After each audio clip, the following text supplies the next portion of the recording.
You're listening to Civic Media. You can tune into any of our live shows on any radio station across the state with the Civic Media app. Find us in your phone's app store and listen anytime, anywhere.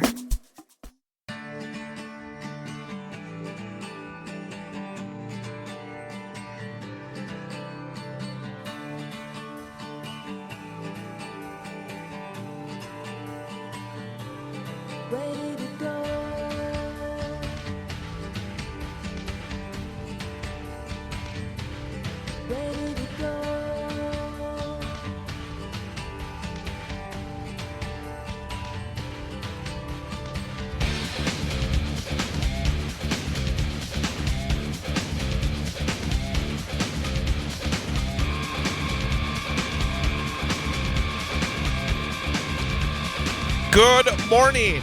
It is Friday, June the 20th of 2025. The time is 7:23, currently overcast skies and 63 degrees in downtown Wausau. We are live from our studios at the corner of Washington Street and North 3rd Street, downtown Wausau. I am Chad Holmes along with Ian Welsh. It is time for our local segments here during Mornings with Pat Kreitlow on 98.9 WXCO, online at WXCO.FM, mobile devices and Alexa by searching WXCO, and on the Civic Media app. Well, coming up later this evening, officially at 9:41 p.m., it is the precise moment of the summer solstice. That means that summer officially begins tonight at 9:41. And probably perfect timing, as coming up this weekend, we are expecting by far the hottest weather that we have seen so far this year. Today, going to see a few more showers and T-storms early, mainly before noon. Otherwise cloudy and a high near 77. But then tomorrow, starting mostly cloudy, becoming sunny and hot. A high near 90 degrees. And then Sunday, even hotter. Sunny skies, hot conditions, and a high near 93 degrees. By Monday, we get some more showers and thunderstorms in the afternoon and a high near 86 degrees. So, again, it is the start of summer, and that we are going to get a full dose of summer weather. And make sure, if you have any outdoor activities planned this weekend here in the Wausau area, that you are prepared, that you have the sunscreen ready, that you have fluids available, and that you don't overdo it. Make sure that you keep it safe and make sure that you do not push it too far on what should be a very, very hot weekend. And in fact, as we've heard from our meteorologist, Brittany Merlot, earlier, that we can expect heat indices upwards of 3 digits, upwards of 100 degrees over the weekend. So again, as we get ready for the weekend, be prepared for the weekend here in north central Wisconsin. You do not want to get a sunburn, see what temperature is, because I got a sunburn a couple summers ago. It really hurts. It took a while for it to wear off. I had to use the aloe vera, which actually is very soothing stuff, but just the burning and itching is, just make sure you're prepared. Exactly. Number of years ago, I was on vacation in Southern California, went out to the beach near the Pacific Ocean. It was hot, it was sunny, and I was not prepared. And I got the worst sunburn I have ever had, and I hope the worst sunburn I ever will have, because literally the next evening and morning felt like I was cooking. And I'm not saying that. I'm not just saying, it felt like I was cooking. I felt like my body was halfway cooked. And the pain was incredible. I could not even barely put a sheet over the body. Any contact at all was incredibly painful. Drove to Las Vegas that day. The seat belt, any kind of movement where the seatbelt was touching the skin, it was incredible pain. So you may think, it's not going to be a problem. I want to get nice and tanned. And no, you don't want to get burned. And a tan is not worth it. No, it's not. It is definitely not. So again, get ready for the weekend. Hopefully you will all have some great plans and hopefully have a great fun hot weekend as well. I saw on social media that you have done it again. Yep, I've gotten in as a Shakespeare again. So what show are you in again? I will be a part of the Comedy of Errors. And looking at the cast list myself yesterday afternoon, there are quite a few of my friends in this show, and I look forward to working with them again. There's even a couple of people I do not know, so I look forward to meeting them as well, and I'm getting to have a lot of fun with this show, because this is one of Shakespeare's funniest shows. And what group is putting this on again? This is the River and Woods Theater Company. And this is actually part of 2 Shakespeare productions, correct? Mm-hmm. This is a part of the River and Woods Theater's annual Shakespeare in the Park. They have a show for kids and a show for adults. For kids, they have a Midsummer Night's Dream, and the adult show will be the Comedy of Errors. And these shows will be put on in the middle of August. I believe it is, let me check the count under here. It looks like August 14th, 15th, and 16th. And these shows will be outside. It'll be at Stewart Park in Wausau.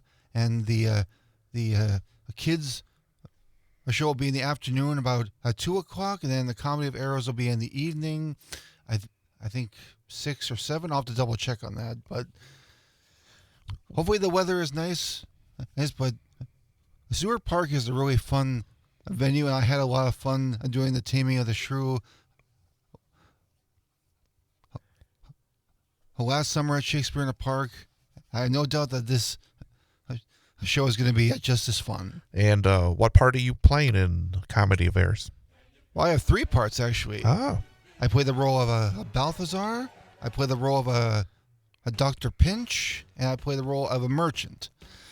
And Dr. Pinch is a very funny character. He's a quack psychiatrist is what it says. So it's Well, very good. Give me a chance to be a funny character. Congratulations again. Thank you very much. Coming up, an information update. In about 22 minutes, we'll be back, and I have some thoughts, maybe different thoughts than many of you out there when it comes to the debate that is beginning involving the city of Wausau and the potential of a city manager. So we're going to talk a little bit about that coming up when we return at 7:52. Right now, it is almost 7:30, 63 degrees under mostly cloudy skies. Good morning from all of us at 98.9 WXCO. More of Pat Kreitlow coming up. You're listening to Civic Media. Stay up to date on the latest news and information for your local community and Wisconsin by signing up for our free email newsletter. Visit civicmedia.us/email to get started.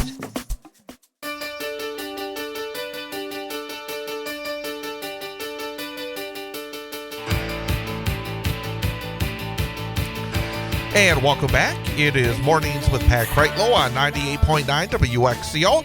The time is 7:52, 63 degrees under overcast skies here in downtown Wausau. One thing we don't have to worry about is a drought. I don't know if you noticed. I mean, I woke up a number of different times overnight, and every time it was raining very hard, at least outside my residence in Weston. Yep.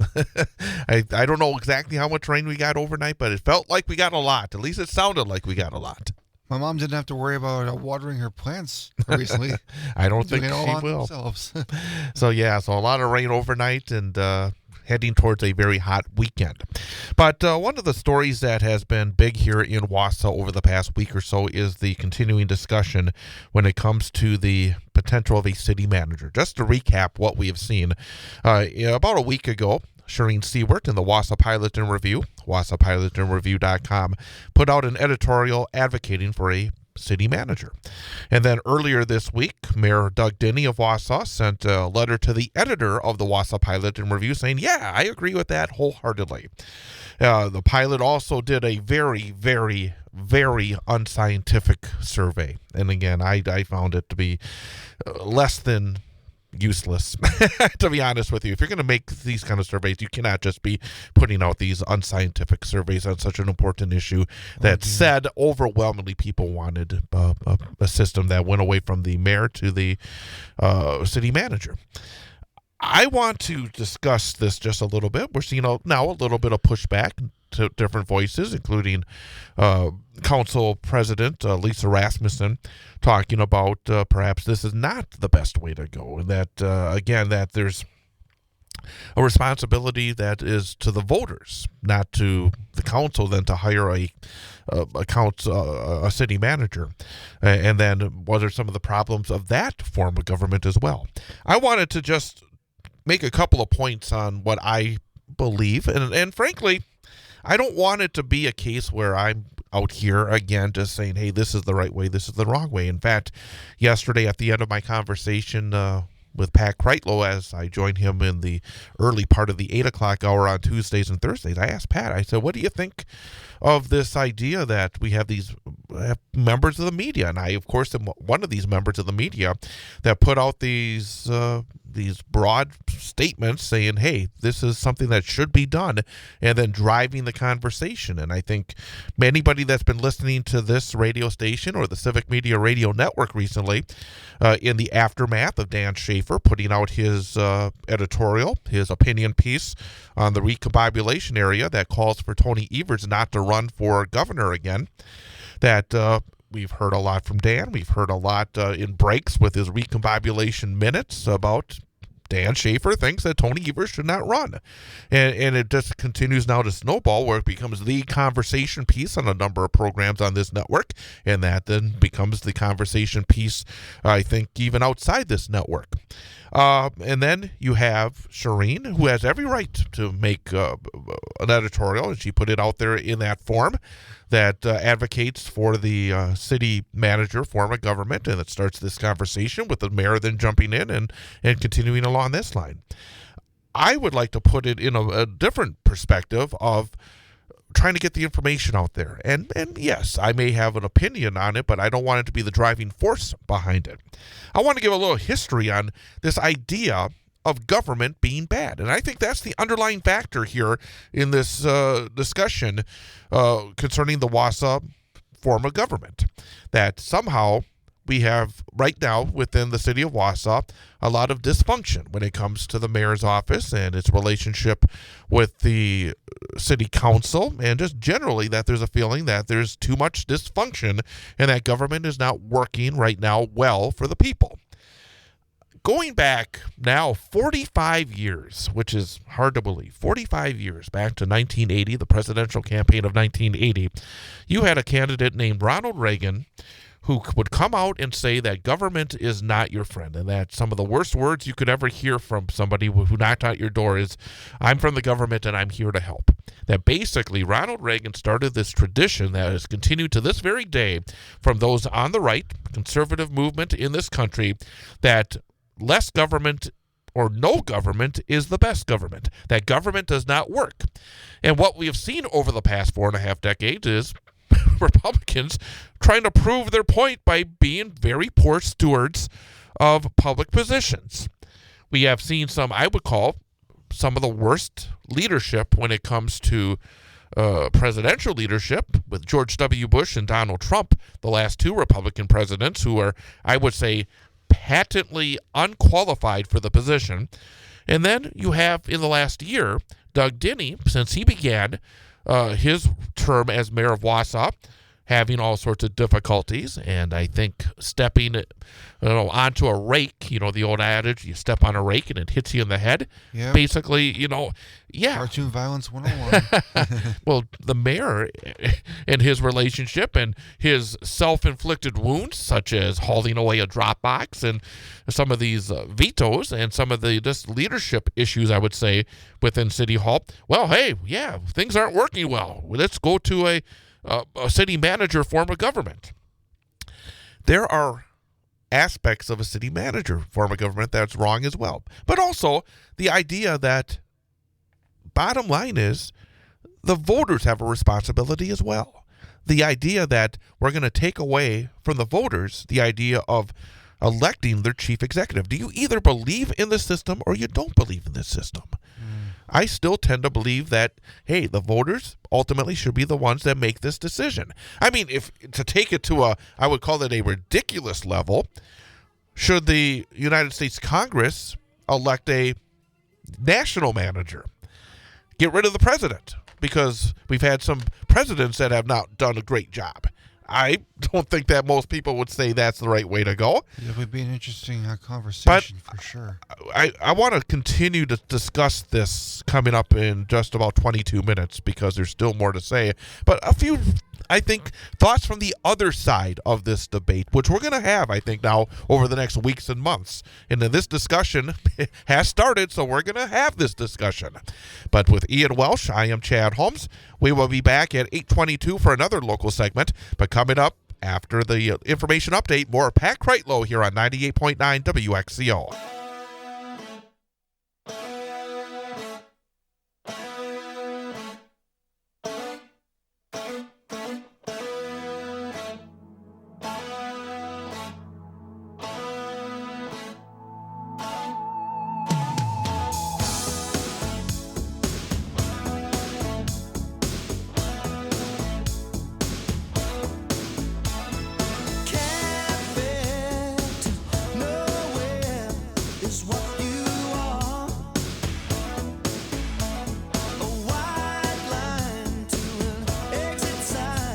And welcome back. It is the Chad Holmes. No, it's not the Chad Holmes Show.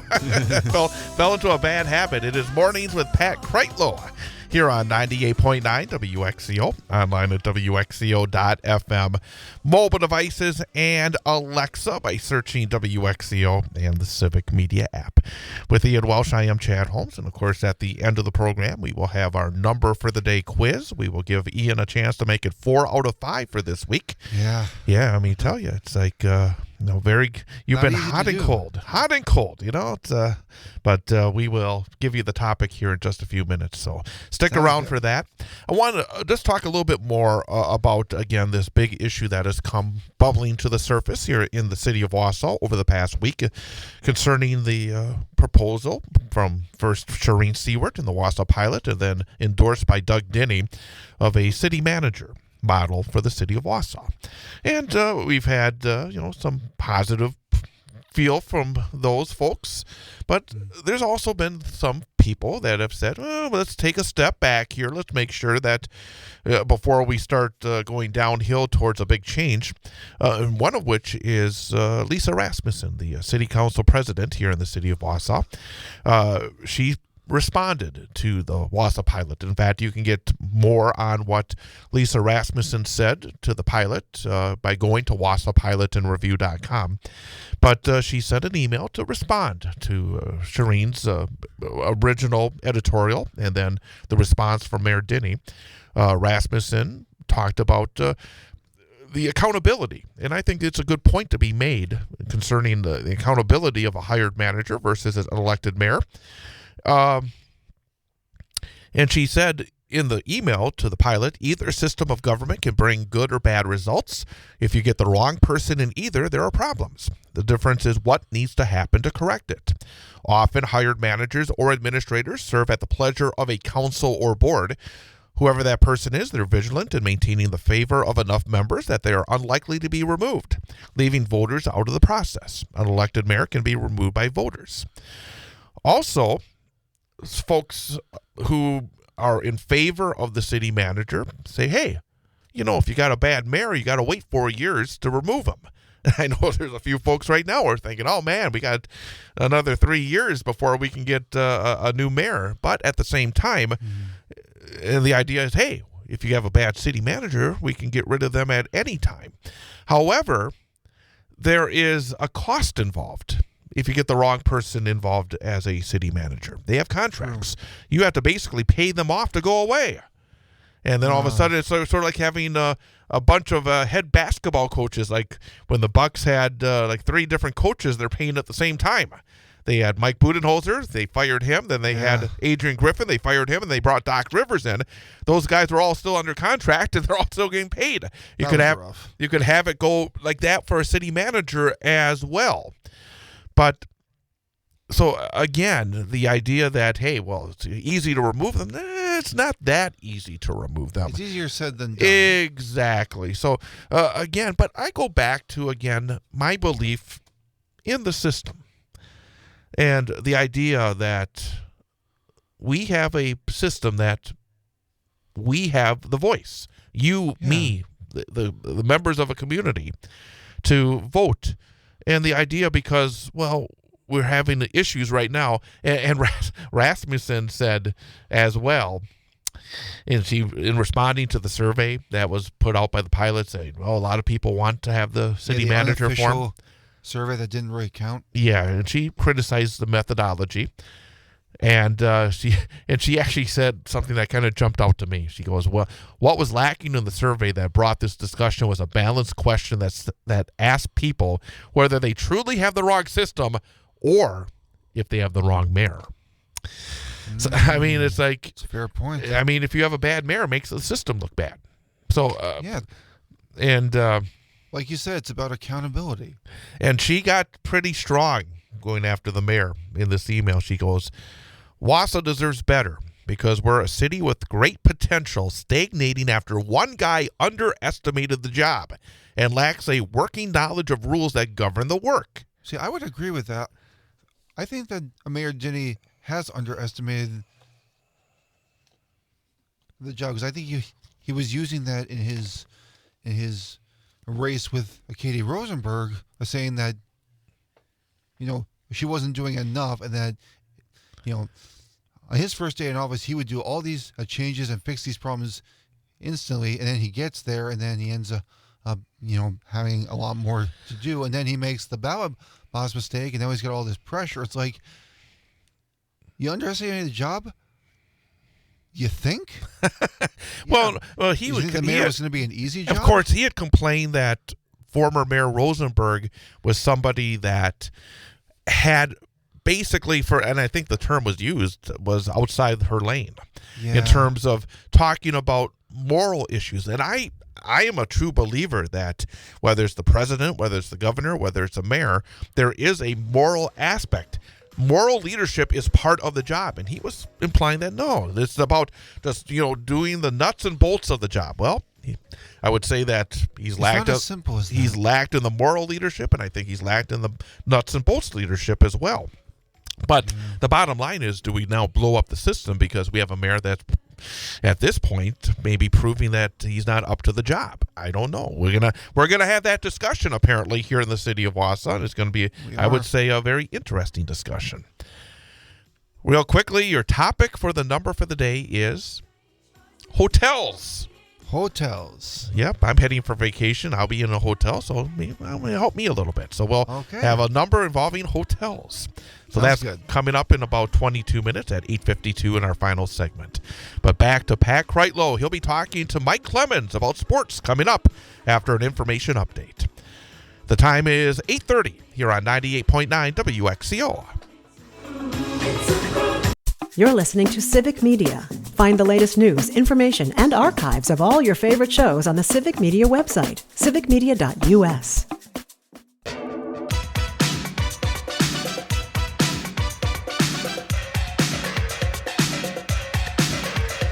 And welcome back. It is Mornings with Pat Kreitlow on 98.9 WXCO, online at WXCO.FM, mobile devices and Alexa by searching WXCO, and on the Civic Media app with Ian Welsh. I'm Chad Holmes.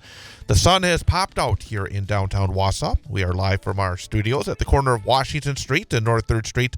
Temperature is 66 degrees. And it's a little breezy as well. Yeah, it's a little bit breezy out there. Enjoy today. Yeah. There is a chance of rain, but it's going to be like Florida type temperatures. Yeah, very hot and Texas. sticky. So Florida, Texas, or California, because they get the triple digits more often. Get me ready, because in 2 weeks I'm heading to Vegas, and it'll be hot there. Oh, boy. In fact, 2 weeks from today I'll be in Vegas, so looking forward to that. And we got to take some time off. It's going to be fun to be able to enjoy that heat.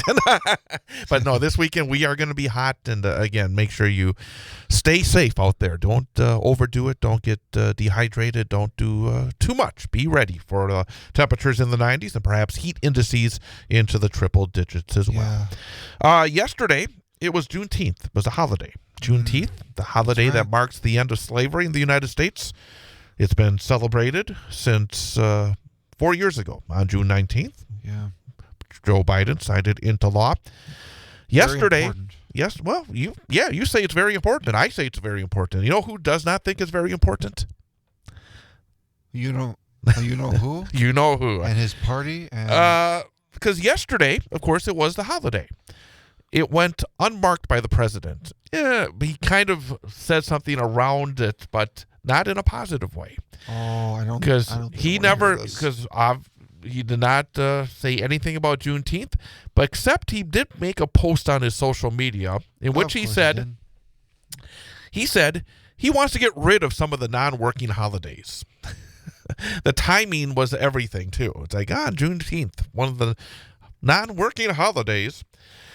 Trump said in a mangled post, soon we'll end up having a holiday for every once working day of the year. Whatever. Every once working day of the year? Donald. Sometimes the words that just come out of his mouth just baffles me. And he did not mention Juneteenth by name, nor acknowledging that Thursday was a federal holiday. He said, it must change if we are going to. And then he went into all caps, make America great again.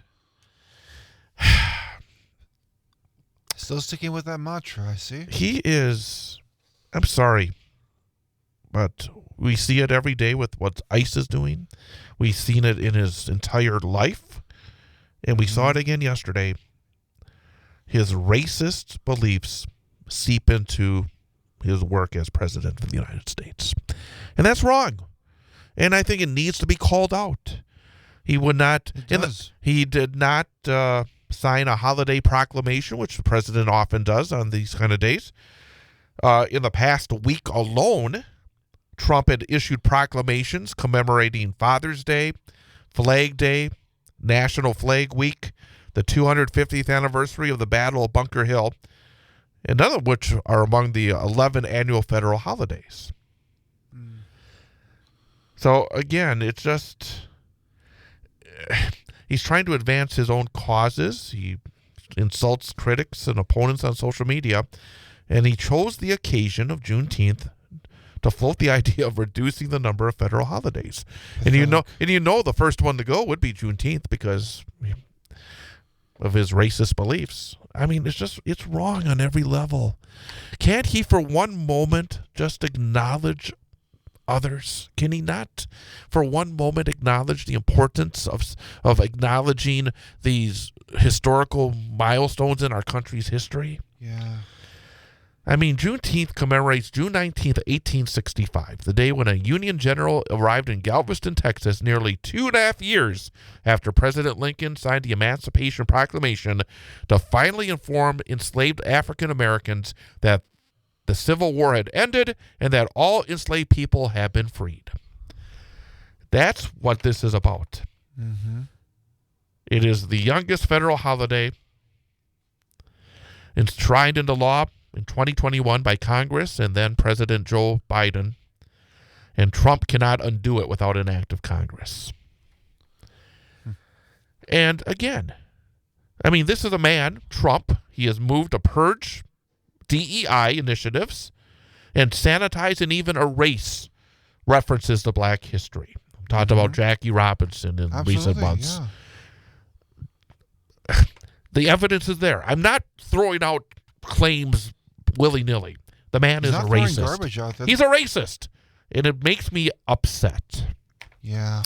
So Juneteenth is an important day, and it needs to be acknowledged and not denigrated like Trump does. So let's wrap things up here for the week. Yeah, it's Friday. And Let's end with the number of the day. Time to see if you can make it 4 out of 5. Yeah, it's been a while since I've done that. I tell you, it's been a good week.